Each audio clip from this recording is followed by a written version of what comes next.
Hi guys, welcome to our tutorial on how to use Zoom for delivering Connect 5 live online. So we're just going to run through some of the basic functions that you might be using as you're delivering this training. So first things first, as you can see on your screen, you'll see a couple of screens there, so trainer and guest. So this is everyone who's logged on to your training course. If it's the first time you're logging on and using Zoom, you might only be able to see one screen like this. That's fine. You can use it that way. If you want to see everyone all at once, just click in this top right hand corner and change to gallery view. Then you'll be able to see everyone on one screen. If you have, I think it's more than about 18 people, that's going to split across two screens and you'll get an arrow on this right hand side here, so you have to click between the two. So at the moment, if you wiggle your mouse, you get a toolbar down at the bottom. So we have a mute function. So this will mute the camera of yourself and also anyone else that's in the training if they click their own mute button on their screen. So you'll see that will kind of mute everyone, so they'll get a red line through theirs and a red line through that. If you try and talk whilst you're muted, you will get this message popping up that you are muted, just as a little reminder. So obviously click unmute. This is really handy for people to keep themselves on mute throughout the training, just to stop any background noises that might be happening to interfere with the training. And then obviously if they want to ask a question or contribute, they need to unmute themselves. Next to that, we have stop video. That will stop the video, so the participant can't be seen, or you as the trainer can't be seen. We use that throughout the breaks, but also if someone needs to step away for a moment or if they don't feel comfortable being on screen. I would encourage you to try and encourage participants to remain on camera. From a training point of view, it is a lot easier to deliver training when you can see people's faces rather than just a lot of black screens. Next on the list, we've got participants. So this appears in the right hand corner. So this gives you a list of everybody that's on the training. You can see who's speaking with that little microphone that's going up and down. You can see whose camera's on and off. And you can also do things like ask them to start the video, mute them, make them a host, make them a co-host, and rename them from there. At the bottom, you'll see some other functions such as yes and no. So these are really handy if you want to take the temperature of the room, take a little poll. So whichever button they click, that will come up next to their name, so you can see who's chosen what. But it also give you a little tally as well. So that one just above the yes, that will change to how many people click yes, and similarly with no.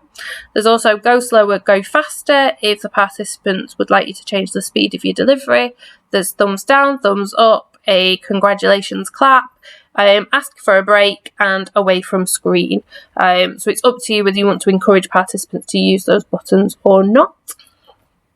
Here you'll also see a mute all button, so that will mute all participants in the call. Click that one, you'll get a little pop-up like this to say, do you want to mute everyone? Click yes, and then everyone will be muted. So that's really nice once you've done your introductions, to just tell people in the housekeeping, okay, I'm going to put everyone on mute now. You'll also find some other functions here with the three dots, so you can ask everyone to unmute, mute participants as they come in to the training and also return from breakout rooms, allow them to unmute themselves, allow them to rename themselves, play a sound when someone joins or leaves. That's really handy if you're sharing screen, just in case you need to know that if someone's lost their connection and they've left, it just gives you a little indication to check who that was and to see if they return. And enable waiting room, which we can talk about in a moment. And you can also lock the meeting as well, to make sure it's a little bit safer so people can't come in halfway through the training. And clear all feedback. All that does is get rid of all those yeses and nos if you need to redo that poll at a later date. Next is the chat button. So again, if you click that, that will appear on the right hand screen. If you've got both open, it appears like that. So participants at the top, chat at the bottom. Here people can type messages to one another. and to the trainer. This is really good if people want to kind of share maybe a YouTube video or a link to a website that's relevant to the training. That's been really handy to kind of share that with other participants. But also you can change the person that you're sending a message to. So the people within the room can send a private message to the trainer just to let them know if they need to pop away for a minute, they need to leave early if they're struggling with any of the material. Here on file you can also send files over as well, so again really handy. Maybe if people don't have the workbook open and they need another copy of it, you could drop a link to that file in there. Next we have share screen. So this is what you're going to be using predominantly. So share screen, you just double click the window that you want to share. That'll come up to say that you are now sharing the screen. So this will be what everyone else sees on their screen. So you see we've got the module 1 workbook here, and you can just kind of scroll down that. That will either open it in Adobe or in Outlook in your browser, depending how you've got that set up. So you see you can just go through that. If you open them both in Adobe or both in the same browser window, it's really easy to just flick between the two, so you're not having to kind of stop and start sharing all over again. You can just literally go from one screen to like, right, now we're going to look in the workbook. Again, it's up to you, however you find the easiest to work, whether that's 2 windows or what. So on the screen share, if you go up to the top, you'll get this little thing here. So again, you've got your mute and your stop video. You can see your participants. If you click that, they'll pop up just in case you, I don't know, want to remind yourself of someone's name or to mute everyone. That's fine. New share. So if you want to share a different window, that's okay. There's pause share. So if you just want to pause that screen there. So if you pause that share, they will continue to see that screen, so then you could maybe move down to the next one or a bit further down, and then if you click resume share, then they get that screen. So again, it just makes it a little bit more streamlined, a little bit more flawless. The annotate button, so that gives you the option to type on the screen if you click text. So here you can use that to gather people's feedback for any of these sections. So it might be that you've met Ruxana, people are giving feedback on her. What does Ruxana say? Okay, great. She's struggling being a carer, not seeing family as much. So you can type all this out on there, and that will stay with you on there. You can click off and you can start writing somewhere else. It's entirely up to you how you do that. If you go on format, you can change the colour, you can change the size, you can change the font size, the bold, the italics. We've also got a draw function with arrows and stamps, and Spotlight gives you a version of being able to highlight and draw attention to certain parts of the page, and obviously eraser if you want to get rid of anything that you've done, and you can also undo and redo. That writing will stay with you. So if we just write feedback and you click off that and you try and scroll down with the mouse, that feedback stays there. So please do remember to press clear all drawings to get rid of that. The really nice thing about the annotate button as well is that you can get other people to annotate. So if you go on where this stop share button is, on their screen they will have a different button. So it's a green button. If they click that, they get the annotate function as well. So they can click that, click down to annotate, and then they get this bar as well. So you can always ask other people to write on the screen as well. It takes a little bit of practice, it's a little bit tricky, but the results really are worth it for gathering feedback. The other nice thing on new share on share screen is the whiteboard. So that is pretty much like a whiteboard in the classroom. Again, you can write your text, you can get the feedback, you can get other people to write on the screen as well, you can draw. You can do absolutely loads with it. So that's really good if you're asking people for their feedback. What did they think when they were in the breakout rooms, if you just want to make a note of what people are saying in a nice clear way. And then the nice thing about this as well is you can always save that whiteboard. So you could save it to a PDF, and then you could always email it out to participants after the training. So if you stop share, that brings you back to the screen. Everyone else comes back to the group as a whole. The next button is record. So again, if you would like to record your training sessions, maybe to send to people at a later date, you click record on this computer, it'll save it to your computer drive, record on the cloud, and it'll save it to your Zoom account. Breakout rooms, this is the bit again that you will use predominantly throughout the training along with share screen. So this lets you put people into those mini rooms where they go off into their own little Zoom group. So depending how many people you've got will depend how many rooms you need. So if you've got 10 people and you want them in pairs, you'd obviously need to go up and change to 5 rooms. Down here, it'll tell you how many people would end up being in per room, which is really handy if you kind of roughly wanting about 2 or 3 people. And then you just click create rooms. So then you'll see that everyone is underneath breakout room 1, breakout room 2.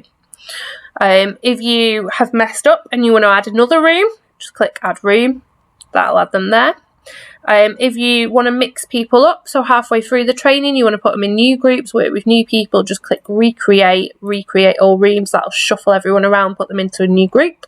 And then to open the rooms, click open all rooms.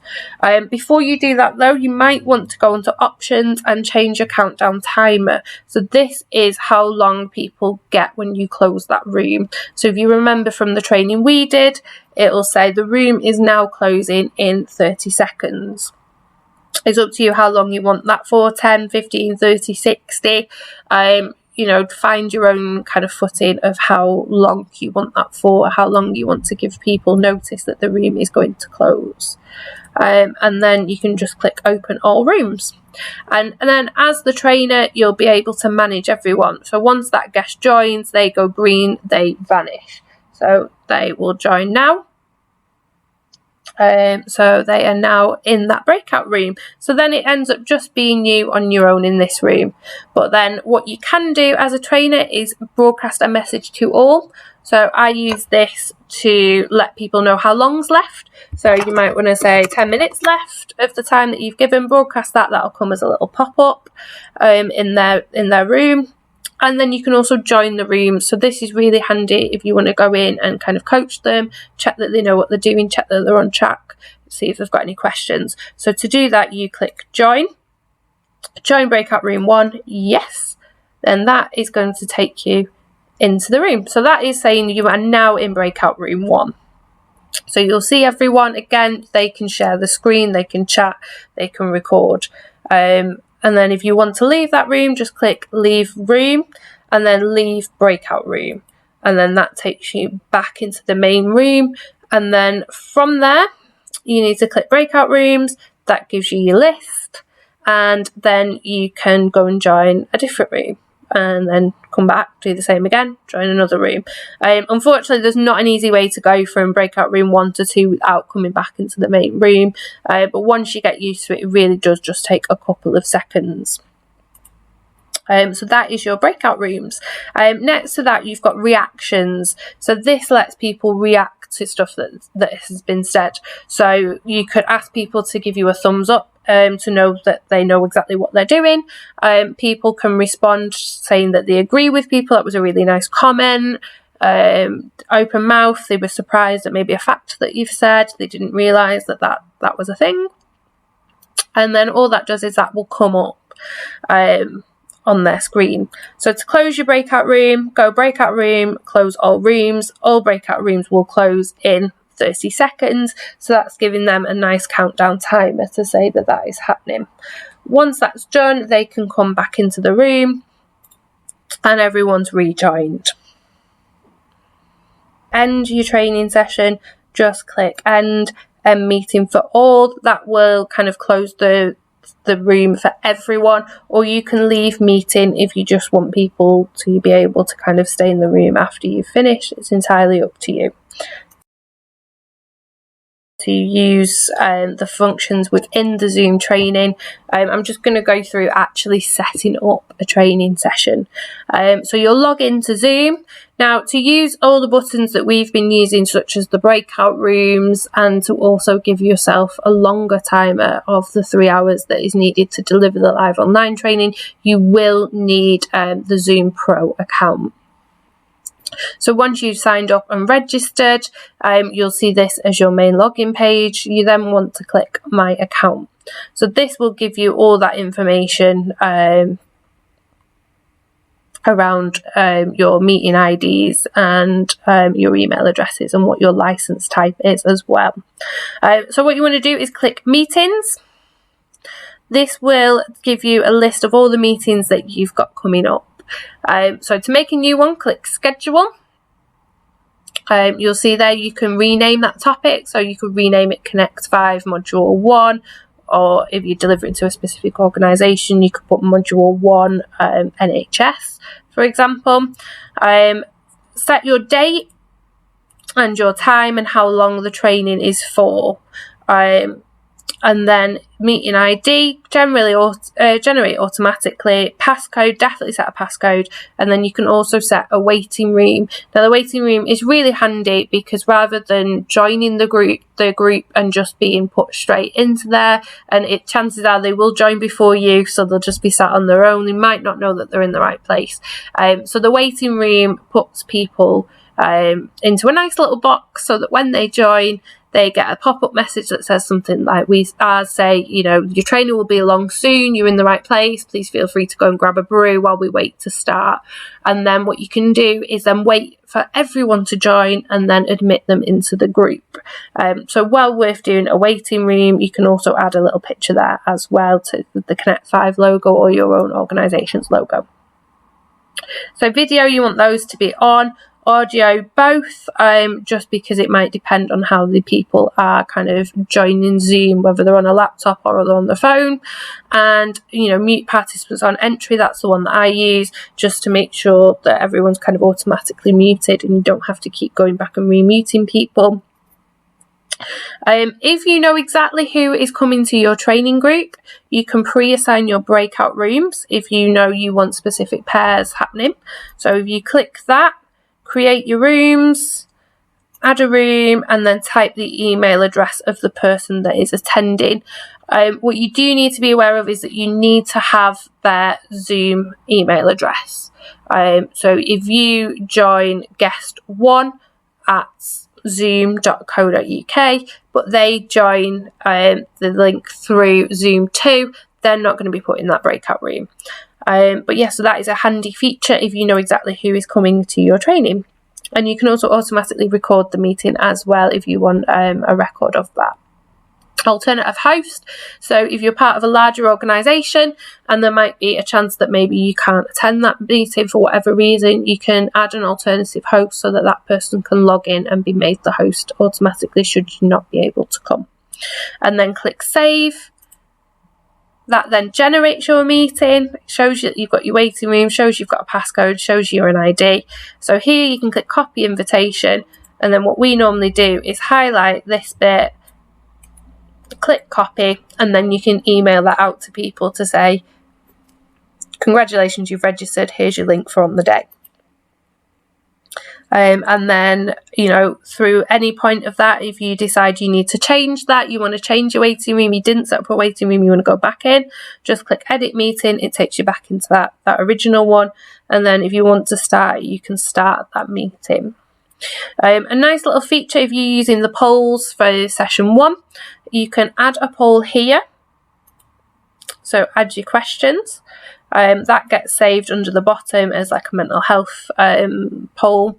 And then what you can do is save the meeting as a template so that the next time you come to do session 1, you don't need to keep adding that poll time and time again. It will just automatically be there for you.